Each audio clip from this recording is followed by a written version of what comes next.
Wait, let's pause here. Did this guy just run directly towards the invisible man with his eyes closed, as if he already knows that he's gonna get hurt? And when he gets his head smashed on the glass, that glass is shattered, but his head didn't even get hurt. I mean, it didn't bleed or turn blue or anything. And if you look closely, that piece of glass is literally one of those bulletproof ones. So you're telling me that this random police officer in this psychopath's prison is stronger than a bullet? Are you kidding me? Let's look at this again.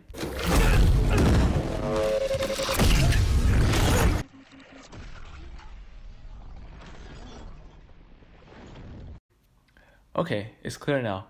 That piece of glass definitely didn't shatter on its own, and you can believe that. What's more is that it doesn't even seem like the invisible man had a strong grasp on the police officer, because you can tell that his clothes aren't even stretched or torn or anything. But the weird thing is that he's still badly hurt.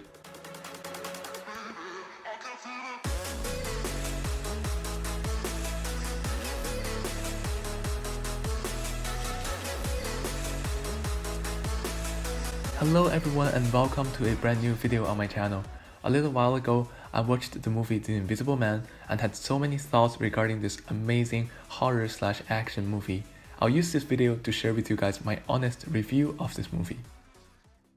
The movie narrates the story of a woman called Cecilia who believes that she's being stalked by her abusive but highly intellectual and wealthy boyfriend even after his apparent suicide. She ultimately goes to find out that he has acquired the ability to become invisible after experiencing several horrific and life-threatening encounters. So I will start by talking about the weaknesses of the film because that's what I'm best at doing.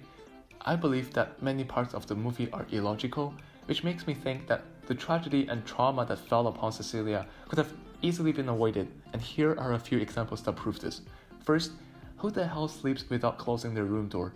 For several times, we see Cecilia in her room resting while constantly staring at the dark hall outside her room, as if she was waiting for a ghost to come in and eat her. I mean, even I as a guy would prefer to close my room door while sleeping or working independently. Then why would a woman who has just lost her abusive and scary boyfriend dare to leave her room doors open in the middle of the night? I know that this movie is meant to be scary, but just imagine, had Cecilia locked her room door, would she have suffered this much? I don't think so. I mean, just logically, her actions just seem a bit weird to me. Moving on, we get to see that Cecilia is actually very determined and brave in seeking the truth, as we see her climbing up the attic to find her missing stuffs and going all the way back to that haunted mansion on her own in order to discover the invisible man's suit. I mean, if you're already that brave, then why the hell would you be holding a knife and standing still in the thin air when fighting against the invisible man?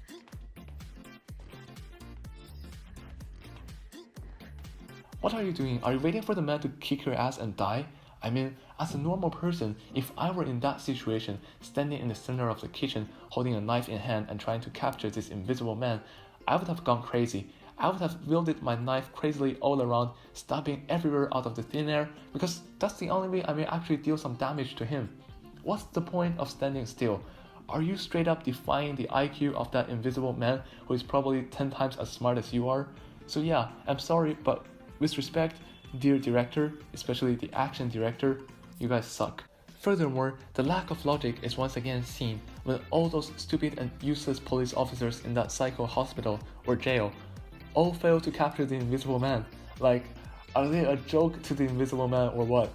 I mean, it's common to see some useless police officers in such action/horror movies, but one invisible man versus some 20 police officers yet still kills all of them. That's just a bit insane.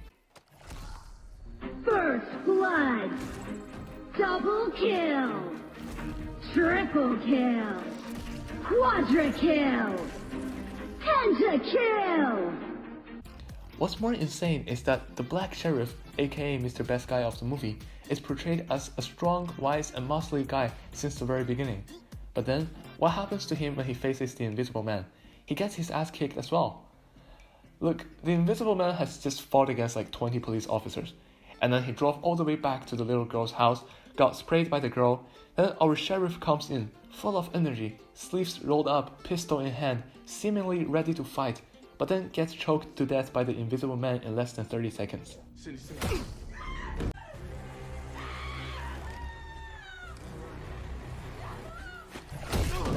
What I mean is that the director should have at least given him some feat, some fight scenes, some actual rivalry, some actual duel.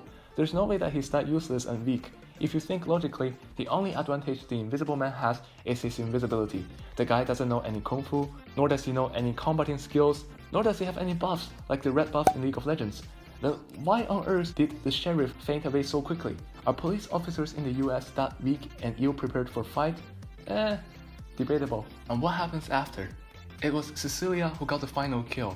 She literally cut her wrist half an hour ago, was dragged back and forth by the Invisible Man, was splashed totally wet in the rain, and drove like 10 kilometers to get back home. Yet she's got the final blow after all that, and she's won it.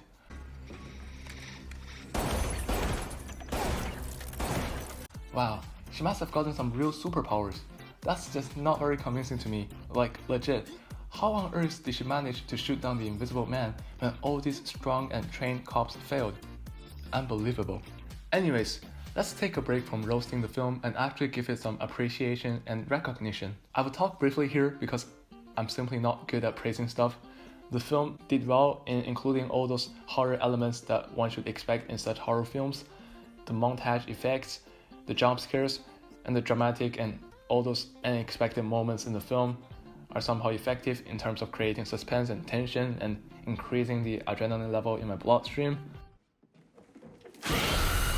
Moreover, the storyline seemed alright to me, with no major chronological problems. The leading actress, Elizabeth Moss, who acted as Cecilia, she truly did a great job portraying the terrified and traumatized nature of our main female character. Yeah, shout out to her, good job. The cinematography was decent as well, especially with the use of the green screen technology in all the scenes which involved the Invisible Man. It looked so real and smooth such that I, as an ordinary audience, have to admit that I went on to believe that invisibility may actually become a thing in the future. Anyways, to be honest, the movie did give me some fun when watching it, but due to its logical drawbacks, I have to rate it down a little bit. So I'd say a 6 out of 10 would be my score for The Invisible Man. Please let me know what you guys think about my review and how did you guys like the movie. And yeah, with that said, this is the end of the video. Thank you guys for watching. Please like, subscribe, and peace.